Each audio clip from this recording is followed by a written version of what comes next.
Agora, livro acadêmico, que é a parte chata, né? A gente tem que fazer, não tem jeito, né? A gente que tá na universidade. Tem esses dois aqui que eu gosto muito. Esse aqui foi um trabalho coletivo, bonito, chamado Euclides Mestre Escola.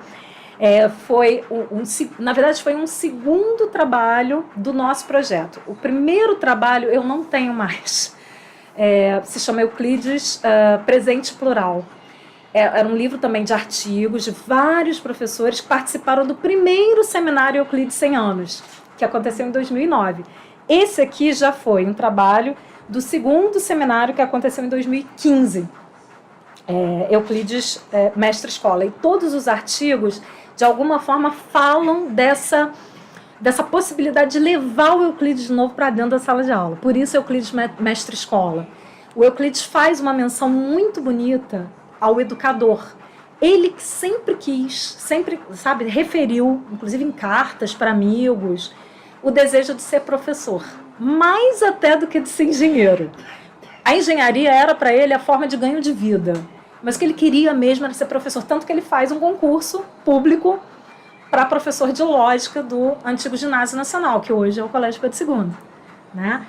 Ele não foi o primeiro colocado no concurso, mas por ser adido da diplomacia do Barão do Rio Branco, ele acaba sendo chamado para assumir a cadeira.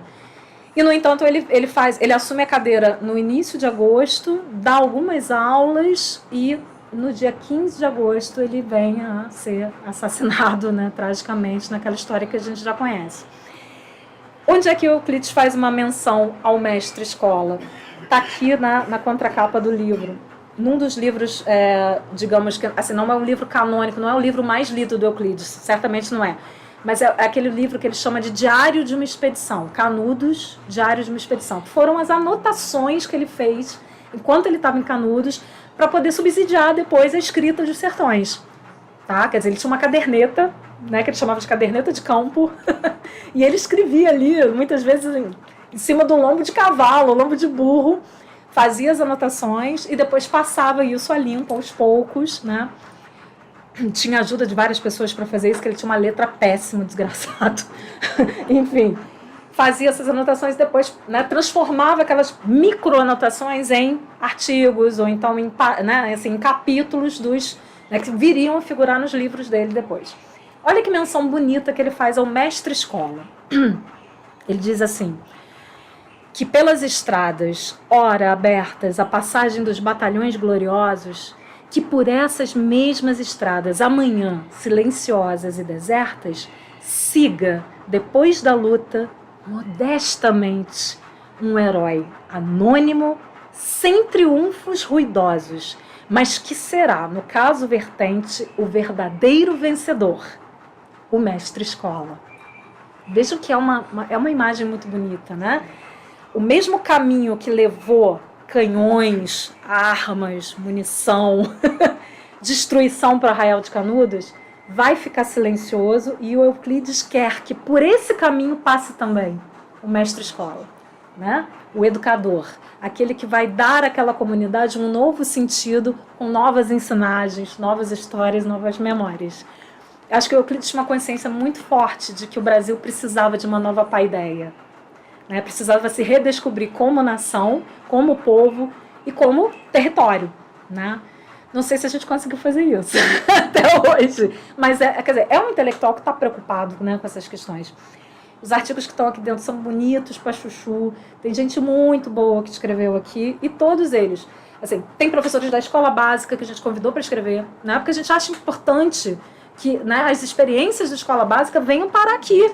Né? Quer dizer, isso não pode ser um conclave de iluminados da academia. Não dá, né? Até porque senão ninguém lê. Então, tem 2 artigos aqui de 2 professores da escola básica, que são muito legais. Quer dizer, são artigos de como eles experienciaram a leitura de Euclides da Cunha em salas de aula. E eles descrevem essa experiência aqui, de forma muito bem sucedida. Enfim, esse é um livro que saiu pela Eduarge, que é fácil da gente encontrar, está disponível, muito provavelmente até vá para Flip esse ano, né? Porque como é o mais recente, provavelmente a Eduardo vai trabalhar ele lá. E essezinho aqui é uma gostosura de livro, eu gostei muito de fazer, muito.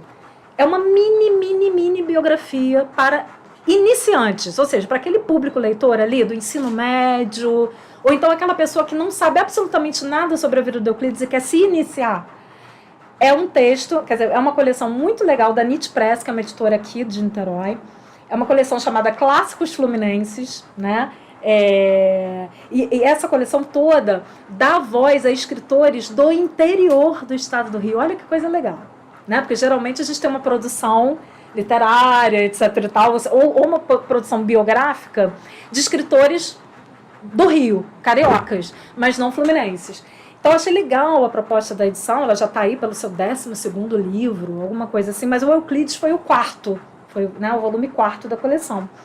E aí eu organizei com o professor Luiz Fernando Sangenis, né, da UERJ, eu fiz toda a parte biográfica que ocupa as primeiras 120 páginas, se não me engano.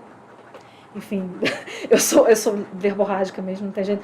Gente, não são 120, são 172, tá? Menos. E depois, né, a partir da página 173, a gente tem uma antologia com os principais trechos, os mais importantes, aqueles que, de alguma forma, iluminam a biografia do Euclides. Né? Quer dizer, então, no mesmo livro você tem a história, né, tem a biografia do Euclides, e tem também uma antologia, uma pequena antologia para a gente começar, né, a falar sobre a obra do Euclides. Esse livro foi editado em 2013 para 2014. Foi de 2013 para 2014. E também é fácil de encontrar aqui em Niterói, é mais fácil, né, porque a editora é daqui. E foi um trabalho muito gostoso, né? Revisitar a biografia do Euclides nesse momento aqui foi muito legal, porque a gente assim, foi atrás de dados que as outras biografias, de alguma forma, deixaram... Sabe aquilo que a gente estava conversando no início, Andréia? Tentaram dar uma rasurada na biografia do Euclides ou então para continuar, né, enfocando na imagem de um grande gênio da nacionalidade, né, quer dizer, investindo na imagem de um escritor acima de qualquer, que a gente não pode, né, quer dizer, acima de qualquer mácula, não, quer dizer, então de repente, por exemplo, são poucas as biografias que falam do fato de Euclides ter sido neto de um traficante de escravos. O cara tinha até um navio. Né? No Porto de Salvador, traficou muito escravo do Brasil, o avô do Euclides, né? E era um mameluco, né? Era um portuguesão misturado lá com índio, com negro, né? Assim como o próprio Euclides se considerava um caboclo, né? Ele dizia, olha, eu sou um caboclo misto de celta, de tapuia e de grego. E era mesmo, era um caboclão, né? Enfim, quer dizer, tem certos fatos da biografia dele que ficaram um pouco nebulosos, ou então, quer dizer, a gente teve coragem, por exemplo, de enfrentar a questão do assassinato do Euclides, a gente foi buscar fonte, fomos atrás dos autos do inquérito, fomos ver o livro A Tragédia da Piedade, que foi escrito pelo Dilermano de Assis, né, que foi o cara que assassinou não só o Euclides, mas o filho dele também com 17 anos, né, alguns anos depois. Então, quer dizer, a gente foi juntar fontes históricas de todos os lados, prós, contras, e tentou fazer aqui de uma forma mais, né, responsável possível, acadêmica, mas não com aquela dicção academicista, entenderam? Quer dizer, a gente explica, a gente faz uma biografia, ela está crivada de notas, tem muitas notas de pé de página, só que essas notas não estão no próprio texto. Quem quiser se aprofundar, vai lá no final, e as notas estão todas separadinhas aqui, né, depois que acaba a antologia, né, para o texto ficar um pouco mais, né, mais limpo. Então, quer dizer, foi uma aventura, assim, né? Euclides, durante muito tempo, passou a povoar também os meus estudos acadêmicos, né? Eu até brinco com os meus alunos que Euclides já não é nem mais um objeto de pesquisa, ele virou um encosto na minha vida. E aí, tem que cantar para subir, né? Não tem jeito. 2019, né? Mais uma efeméride, Flip. Aí, depois da Flip, acho que eu vou me aposentar de Euclides. Está saindo pela EDUF, né? Já conversei com o Paulo, com a Andréia. A gente vai vir aqui também falar especificamente sobre esse livro, que é um livro de ensaios meus, né? Esses aqui não são só meus, né? Como eu disse a vocês, são vários colegas que escrevemos juntos. Mas tem um livro de vários ensaios que eu recolhi aí ao longo desses 20 e poucos anos estudando Euclides, reescrevi esses ensaios, remodelei, reestruturei e vamos lançar pela EDUF agora, antes da Flip, muito provavelmente entre maio e junho, né?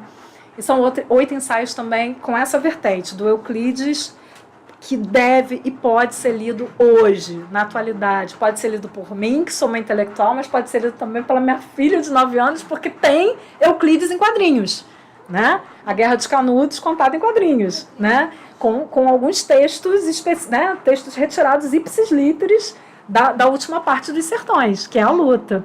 Então, sabe, tá aí, tá tudo disponível. A gente precisa reencantar essa leitura, né? E chamar a criançada, a garotada, para participar desse reencantamento com a gente. Enfim, acho que eu sou suspeita para falar de Euclides, né? Mas, enfim, o cara é bom, gente. O cara é bom. Vamos ler Euclides. Vamos ler com outra vibe, né? Mas vamos ler. Beli, diga aí. Além da participação na Flip, né, nesse ano, pelo UFRJ mesmo, pelo programa, vocês têm algum planejamento de evento, um novo seminário esse ano? A gente sempre fez, quer dizer, durante pelo menos 7 anos, a gente fez 7 edições de um seminário chamado Conversas com quem gosta de ensinar, Euclides na sala de aula. E esse seminário aconteceu em várias cidades diferentes. Já aconteceu no Rio, já aconteceu em Niterói, em Cantagalo várias vezes. Por conta da minha saída, eu fiquei 1 ano fora para fazer pós-doc, né? Fui fazer pós-doc na USP, né? Enfim, também sobre Euclides. Euclides e essa paideia, né, gigante chamada Brasil.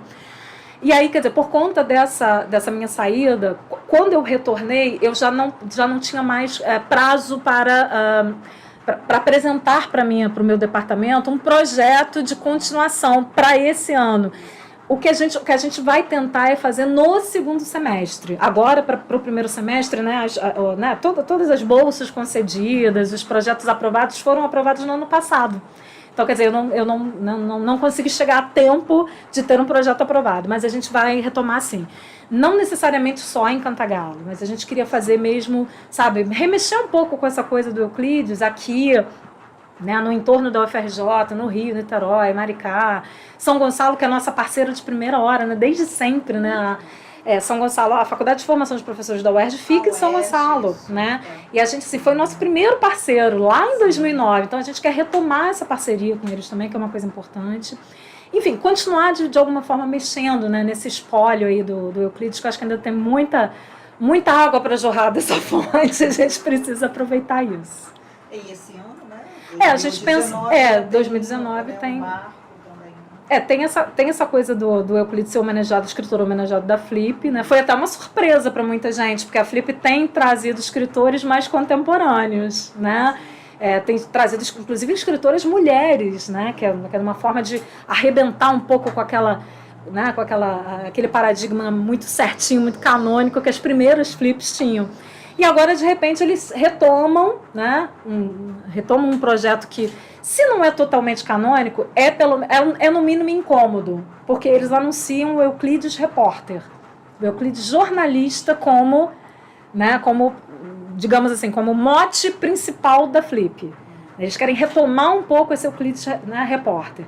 Eu, por exemplo, que leio o Euclides como poeta, como educador, que eu, né, leio o Euclides como literato, isso me incomoda um pouco, porque, quer dizer, é como se estivessem, de certa forma, diminuindo um pouco, né, o papel do Euclides, mas, né, no fundo não é diminuição, quer dizer, é mais uma dentre tantas composições desse narrador multifacetado que é o narrador euclidiano, que é repórter, é etnólogo, é geógrafo, né, é dramaturgo até, porque, vejam, a descrição dos últimos dias da Guerra de Canudos é cinematográfica, é dramaturgia pura. Né? Então, quer dizer, a gente pode retomar várias dicções dentro de um mesmo autor. Eu acho que está aí a grande riqueza, é a pluralidade do Euclides, né? A pluralidade de vozes que a gente encontra dentro da obra dele. Olha Muito só, bem. Você falou um monte de coisas. Digo. Estou dizendo um monte de coisas porque eu estou aqui tentando lembrar do montante de coisas que eu tinha vontade realmente de perguntar. Discutir um pouco, aprofundar um pouco mais. Mas, bem, deixa eu só lembrar primeiro aqui, né? Nós nos conhecemos no lançamento do Mãe. É verdade. Que foi naquela... Na biblioteca Anísio Teixeira. Anísio Teixeira. Isso. Dentro Do campo de São São Bento. Bento. Exatamente. E aí só vou colocar um detalhezinho que você falou algumas coisas do título, né? E eu lembro lá que na hora eu até pedi a palavra para dizer que eu estava traduzindo para a Andréia, até pela capa e pelas ilustrações, e o Mãe, para mim, era uma coisa que era uma associação de mami, mamar. Entendi. Né? Mãe, mamar, mãe. Entendi. Mas aí você depois explicou que não era essa Não tinha pensado por esse lado. Tá vendo como é legal quando você encontra leitores? Os leitores vão dar asas ao título que você deu para a tua obra. Tem uma coisa que é o seguinte, a partir do momento em que a nossa obra ela é publicada, ela deixa de pertencer a gente, ela pertence ao leitor. Né? É verdade. Então, que eles não desvirtuem a coisa, mas não é por aí. Mas olha só, dentro de coisas que você falou, que me chamou muita atenção, é o seguinte, você falou da questão fundamental até do Euclides, né, com a importância da educação. Sim, sim. Então, uma coisa que eu tenho chamado para debate, quer dizer, eu não sou palestrante, eu sou provocador. Então, quando existe o fanzine Alfarrabes, que eu vou te dar aí alguns volumes que eu ainda tenho, e já fica aqui gravado, olha lá, olha a responsabilidade. Você está convidada para participar desse Alfarrábios, que vai ser o último que eu estou encerrando. Pendurando o chuteiro, né, André? Encerrando, número 12. Está com 2 anos e 3 meses. E já vou deixar também aqui, antes que me batam depois, né? Porque hoje é o prazo final para as pessoas entregarem o trabalho. Mas como você está sendo convidada hoje, no dia 10, então o seu prazo vai ser um pouquinho dilatado. Até dia 11, quem sabe. Com descendência com a sua entrega de trabalho, caso você aceite. Claro! Nossa, que prazer, gente. Bem, então voltando, né? A questão do Alfarrabes era um fanzine, né? Sim. A intenção do Alfarrabes era ativismo cultural. E eu sempre digo que ele tinha uma pretensão muito grande, um fanzine com uma pretensão enorme. Qual era essa pretensão? Conseguir congregar o maior número de pessoas em torno de uma ideia comum. Essa ideia comum é cultura e educação. Que, no meu ponto de vista, a gente não vai conseguir mudar o Brasil se não mudar cultura e educação. E quando eu falo de cultura, eu estou sempre chamando a atenção para uma coisa muito maior do que a cultura, no sentido música, literatura, dança, artes plásticas. Não é disso só que eu estou falando. Eu estou falando de tudo aquilo que vem a se constituir como estilo de vida de uma produção de uma comunidade, de uma cidade, um condomínio, etc, etc, etc. Então a coisa fica muito mais ampla. E daquilo que, lamentavelmente e cruelmente, a gente acaba também usando como referência, que é a cultura do machismo, a cultura da violência contra a mulher, a cultura do estupro, a cultura do preconceito. Né? Então, a intenção do Alfarrabes era poder, através desse veículo, com vários participantes, né? Com vários autores participantes, e com o lançamento em local público sempre, ele discutir isso, debater isso, e poder ter, poxa, olha só, que legal seria você ter um texto da Belle Loivos dentro de um fanzine Alfarrabes, que dá em média de 80 páginas, 14 por 21, tamanho extremamente acessível, 5 pratas.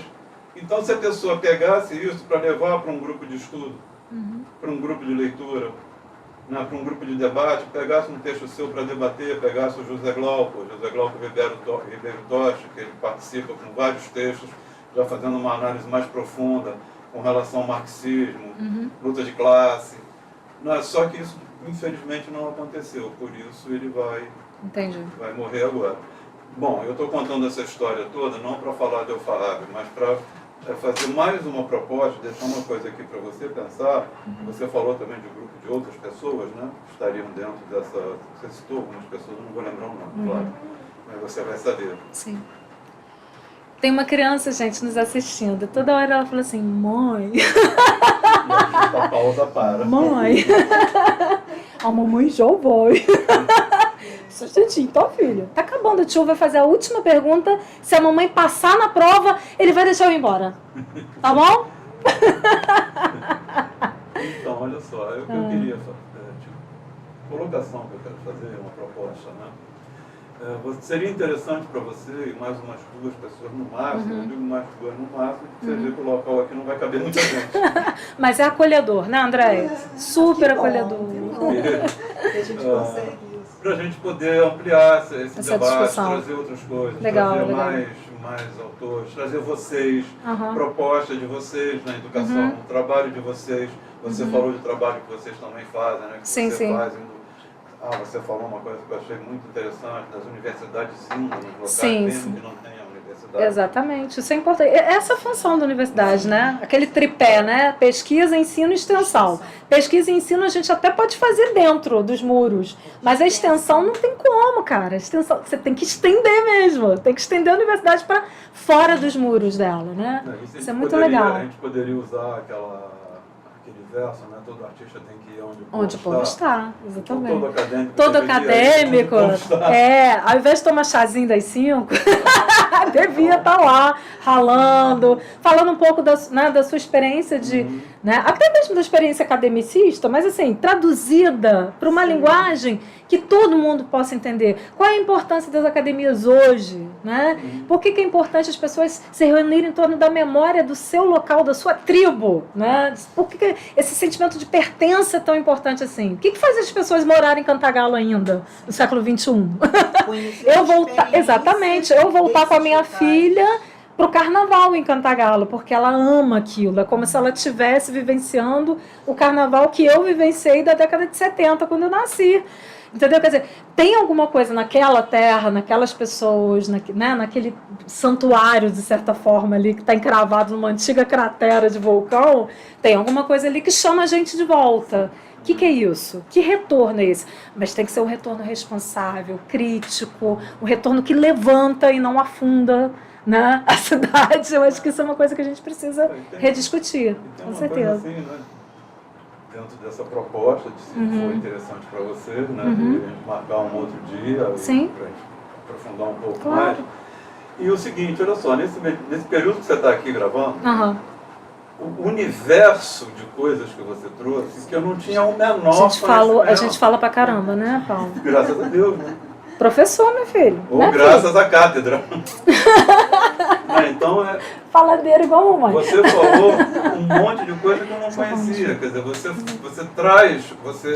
reaviva a memória de coisas que já aconteceram e que uma das também da intenção, do objetivo do canal do Armazém de Quinquilharias e Utopias é exatamente isso. É ter um banco de dados, um banco de memória de histórias contadas por nós que estamos fazendo a história do Brasil. Claro. Porque eu acredito que a história do Brasil é feita por nós, né? Por mais ninguém. E essa memória oral é tão rica, né? Ela não está ela não tá nos livros, ela está aqui, né? Nessa experiência, nessa troca. Quer dizer, eu me lembrei de uma história porque a Andréia mencionou alguma coisa. Quer dizer, talvez eu nem tivesse selecionado essa história, por exemplo, da minha tia costureira para contar, mas foi importante naquele momento, né? Quer dizer, eu senti que a Andréia estava curiosa e eu preciso dizer quem é a Dedé. Agora eu vou ter que contar a história dela, né? Dessa rezadeira católica.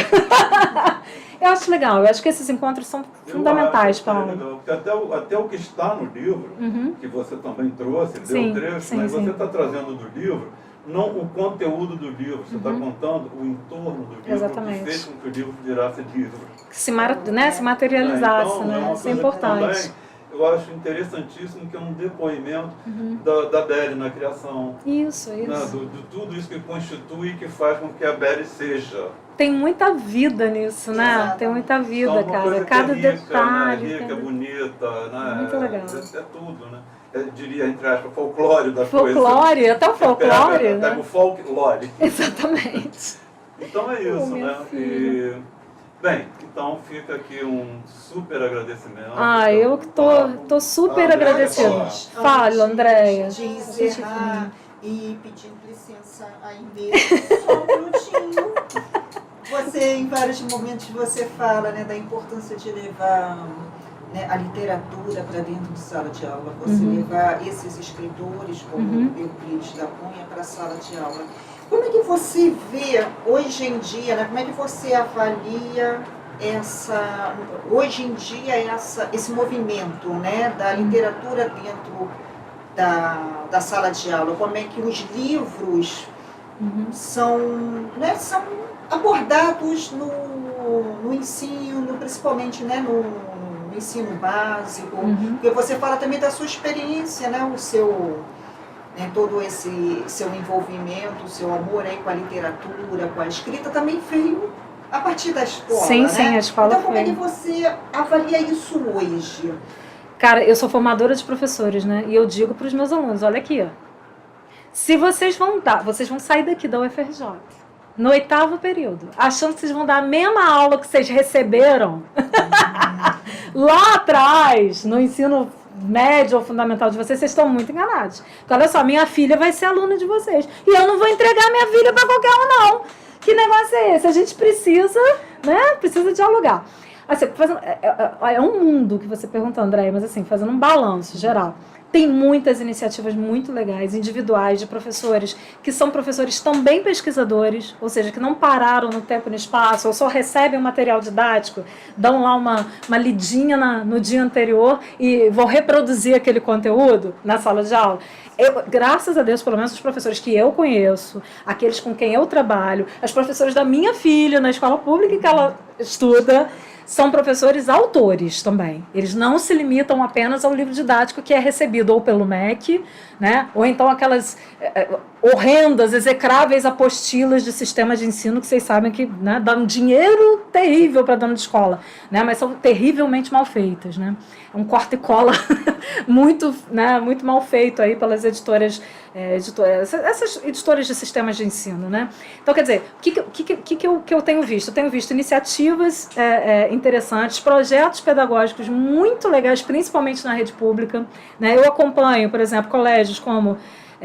os meus alunos fazem estágio nesses colégios, então eu estou sempre neles também, observando as aulas que os meus alunos dão, em conjunto com os professores. Então eu tenho campo de estágio nos colégios Pedro II, nas várias unidades, nos Cefetes, nas FAETECs, no Instituto de Educação do Rio de Janeiro, que é uma FAETEC também, mas ainda mantém uma turma de formação de professores, o Liceu Nilo Peçanha, aqui em Niterói, que também é uma escola histórica em todos os sentidos.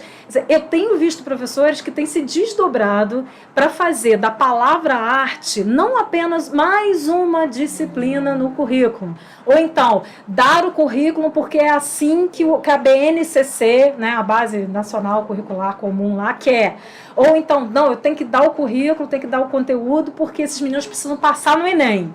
Não, os caras até fazem, eles têm compromisso sim com o sucesso do aluno, nos vários concursos aí que os caras vão fazer para o resto da vida, mas acima de tudo tem um compromisso com a palavra arte, com a palavra artística. Eu vejo que as aulas de literatura têm se transformado em verdadeiras rodas de cultura, rodas de leitura, em que o texto literário comparece como fonte, como objeto primordial, e não mais aquela coisa que a gente tinha na nossa época, né? Isso muito lá atrás, assim, de, né, o professor chegar, colocar um quadro, quando, sei lá, Machado de Assis nasceu no Morro do Livramento, em 1000, não sei o que, usava cueca azul. Para a literatura, né, para a questão da crítica literária, isso não importa. Importa, sim, quer dizer, em que medida o fato de ter nascido no Morro do Livramento, ter quase que sido uma espécie de autodidata, né, ter sido alfabetizada pela mãe lavadeira, no que isso influenciou na escrita cronística, nos contos, no romance de Machado de Assis. Eu acho que é essa roda de leitura, né, contextualizada, discutida, que todo mundo tem vez e tem voz, não só o professor, né? É isso aí que tem feito as aulas de literatura diferentes do que eram antes. Também, né, lembro da minha época, apenas assim, esse ano vocês precisam ler Dom Casmurro. Isso. Era uma listinha de livros obrigatórios, porque eles iam cair no vestibular. Continua muito disso, tá? A gente não vamos tapar o sol com a peneira, não. Continua, Tem. A própria UERJ, por exemplo, inovou voltando a um padrão de 30 anos atrás. A UERJ, a partir do ano de 2016, começou a soltar no início do ano uma lista de livros que ela vai cobrar para o vestibular no final do ano. Só que, claro que, o que a UERJ fez? Priorizou a literatura nacional, mas também a literatura nacional que dialoga com outras literaturas em língua portuguesa, tanto em África, né, quanto em Portugal. E trouxe também para baile contemporâneo, porque geralmente antes, né, se cobravam só os clássicos no vestibular. Agora não. Agora, por exemplo, você tem, por exemplo, um poeta negro, o Kuti, né, que caiu no último Enem. Né, uma questão maravilhosa, com uma poesia linda do Kuti sobre a questão de ser negro, né, no Brasil do século XXI. E o Kuti é professor também, é professor de literatura, é escritor, e foi parar no Enem, foi parar no vestibular, né, mais badalado, né, do Brasil nesse momento. Então, acho que assim, há uma responsabilidade social dos professores, das próprias instituições que estão tentando mexer um pouco no seu esquema de vestibular. Já não é mais aquela coisa da decoreba, né? Quer dizer, não importa mais saber em que ano foi publicado o Dom Casmurro. Isso não é questão de literatura. Importa saber, por exemplo, retirando um fragmento do, sei lá, do capítulo 5º de Brás Cubas, né, como é que o menino cruza aquele fragmento com uma obra de arte ou então com um trecho de uma música de um artista contemporâneo, vocês entenderam? É isso, a vibe agora é essa. É a literatura em trânsito e em diálogo com outras artes. Cinema, literatura, artes plásticas, enfim, rap, por que não, né? A gente estava falando da rap, né? E por isso, o que eu acho fundamental é todo o movimento para despertar o gosto pela leitura. Porque, quer dizer, você chama para o mesmo diálogo um rap, uma obra da Djanira e um trecho do Dom Casmurro. E aí você obriga o cara a ter um conhecimento de mundo muito maior, muito mais amplificado do que simplesmente saber que Dom Casmurro foi escrito por Machado de Assis. Entendeu? Não dá mais para ensinar literatura e para cobrar esse tipo de questão, né? Tenho visto trabalhos maravilhosos. Professores do Pedro II, então, me deixam encantada. Às vezes eles fazem coisas em sala de aula que se eu não estivesse lá para ver, eu ia dar uma de São Tomé. Não, gente, eu não acredito. Não acredito que isso aconteceu dentro de uma sala de aula de ensino médio. Por exemplo, um professor do campus Realengo fazendo oficina de poesia com os meninos. Os meninos ficam à tarde. As oficinas de poesia dele ficam assim. E depois ele faz mais ou menos como o Paulo, encaderna isso, transforma né? É uma publicação simples, acessível para todo mundo.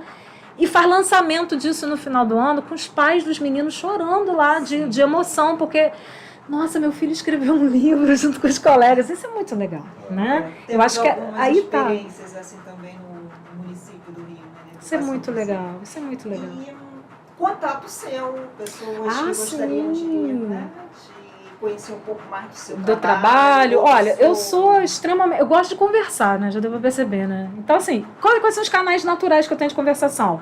Eu tenho um Facebook, lá eu tô como Belle Loivos. Meu nome é Anabelle, mas eu tô como Belle Loivos. Meu e-mail é facinho também, analoivos@gmail.com. Deixa eu ver mais o que. Não tenho site, tá vendo? Eu não sou uma boa marqueteira de mim mesma. Não tem site, não tem nada, gente. Mas, assim... Quando as pessoas vêm a mim, por outras vias transversas, assim, eu prefiro marcar um café. Você quer conhecer meu livro? Eu levo para você, vamos marcar um café? Eu acho que dá esse contato mais humano, dá mais samba do que ficar fazendo marketing via internet, redes sociais, que estão um saco, né, atualmente. Sim.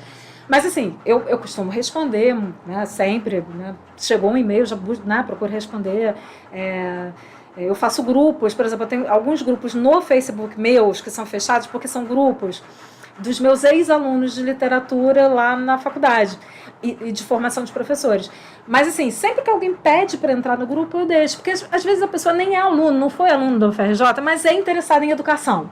Sim. Então, quer dizer, tudo que sai sobre educação, sendo matéria, vídeo, podcast, eu vou e jogo lá no grupo, porque as pessoas já sabem, olha, o grupo tal fala sobre alfabetização, o grupo X, o Y, fala sobre documentos oficiais, né, do MEC, né, porque eu também trabalho muito com documentos oficiais, porque eu formo professores, né, não tem jeito. Toda hora está saindo um documento novo, né, cada um pior do que o outro, então a gente tem que ter, né, tino crítico para avançar nisso.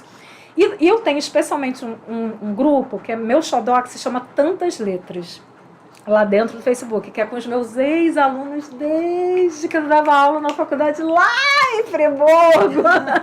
Tá todo mundo lá. Hoje são todos professores, né, também nas suas salas de aula, apaixonados pelo que fazem. Então, a gente está sempre lá, sabe, se comunicando. Alguém fez alguma coisa legal? Vai e publica. Ou então tem um convite para fazer, olha, aqui em Friburgo vai ter um sarau dedicado às mulheres.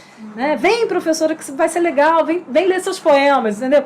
Então a gente acaba compartilhando ali, né? Esse tipo de material é muito legal. O meu Facebook serve para isso, porque, assim, já cansei de fazer militância no Facebook, não aguento mais, que tá chato. Mas, assim, sempre buscando um posicionamento crítico sobre as coisas, porque eu também não sou, né? Sou banana mole, né? Banana podre. Eu tenho interesse também, você apresentou os seus livros, né? Falou deles, inclusive, deu, né? A editora e tudo, mas quem quiser conhecer um pouco mais, saber como adquirir. Olha só, por exemplo, eu acho que eu não falei dos livros de poesia. Por exemplo, esse livro aqui é da editora Raquel, que é uma editora do Rio. Provavelmente a editora ainda tem exemplares, mesmo sendo um pouquinho mais antigo. Eu tenho em casa também, claro, tem a minha cota, né? Onde eu vou, as pessoas já traz aquele seu livrinho da costureira. Fala, tá, pode deixar que eu levo o livrinho da costureira. Eu posso colocar aqui que se a pessoa quiser o teu pode livro, entrar em contato comigo também, direto. porque assim, mesmo que eu não tenha exemplares em casa, eu repasso para, né? Por exemplo, o Euclides, Mestre Escola, eu só tenho esse, um outro que está embrulhadinho lá para alguma necessidade. Porque assim, acaba mesmo. Às vezes a gente vai em congresso, né? As pessoas pedem, ou até mesmo compram, né? Mas assim, praticamente todos eles eu tenho alguns exemplares. Euclides tem esse embrulhadinho, tem como a gente comprar aí? O embrulhadinho eu vou separar para vocês. O embrulhadinho tá lá. E como certamente eles vão fazer alguma reedição agora para Flip. Aqui, meu texto que está aqui é um texto, inclusive, que fala desse projeto de extensão, 100 anos sem Euclides. Na época, ele estava completando 5 anos de estrada. Então, quer dizer, eu faço um balanço dos primeiros 5 anos de projeto aqui também. Né? Quem quiser conhecer melhor a história, está aqui. Enfim, então esse aqui já está separado, tá? Pode ficar tranquilo, tá lá, bonitinho. Já tem dono. Ninguém tática. Já está na nossa lista de leitura, André. Está na lista. Então. Está na lista, isso aí. Bom, gente, mas eu queria agradecer muito também a gentileza de vocês, essa disponibilidade de abrir a casa, de nos alimentar literalmente. Sorvetinho para minha filha, gente, que coisa linda. Quer ganhar uma criança? Dê sorvete para ela. Ou então leva no McDonald's para comprar o brinquedinho lá. Brinquedinho. E agora vai vir a época de Páscoa e aquele bendito, como é que é? Os famosos ovos, né? Que vem com brinquedo. Kinder Ovo. Kinder Ovo.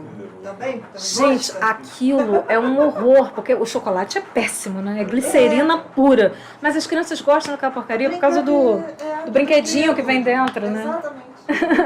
Velho, então olha só, pra gente encerrar, fica o agradecimento. Muito obrigada. E as pessoas não dissociam mais Paulo de Carvalho de café. É mesmo? Porque eu sou meio viciado. É verdade. Eu tenho visto umas 120 fotos de Paulo de Carvalho com café. Por que será? Então vamos ao café de saída? Vamos ao café! Agradecer a Aimee. Aimee, você foi uma lady, minha filha. Agradecer a Muito bom, gente.